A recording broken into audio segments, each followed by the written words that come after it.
আসসালামু আলাইকুম। আজকে আমরা যে গল্পটি শুনব সেটির নাম হচ্ছে বাদশা ও কাঁদতে থাকা বালক। চলুন শুরু করি এই হৃদয় ছুঁয়ে যাওয়া কাহিনী। একদিন এক শক্তিশালী বাদশা ছদ্মবেশে তার রাজ্যের বাজারে বের হলো। সে দেখতে চেয়েছিল তার দেশের সাধারণ মানুষ কেমন জীবনযাপন করছে। হঠাৎ সে রাস্তার পাশে একটি ছোট্ট ছেলেকে কাঁদতে দেখল। বাদশা ধীরে ধীরে তার কাছে গেল এবং জিজ্ঞেস করল, বাবা, তুমি কাঁদছো কেন?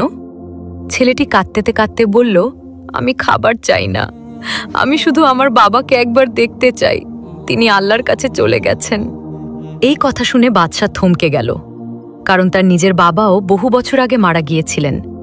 সেই মুহূর্তে বাদশার চোখেও পানি চলে এলো। সে বুঝতে পারল, মুকুট নয়, রাজত্ব নয়, আসল শক্তি হচ্ছে মানুষের কষ্ট বোঝা। সেদিনের পর থেকে সেই বাদশা বদলে গেল। সে ন্যায়বিচারী শাসকে পরিণত হয়। এই গল্পটি থেকে আমরা কি শিখলাম? শক্তি ক্ষমতায় নয়, শক্তি রয়েছে মানুষের হৃদয়ে। এরকম নতুন নতুন ভিডিও পেতে আমাদের চ্যানেলটি সাবস্ক্রাইব করুন।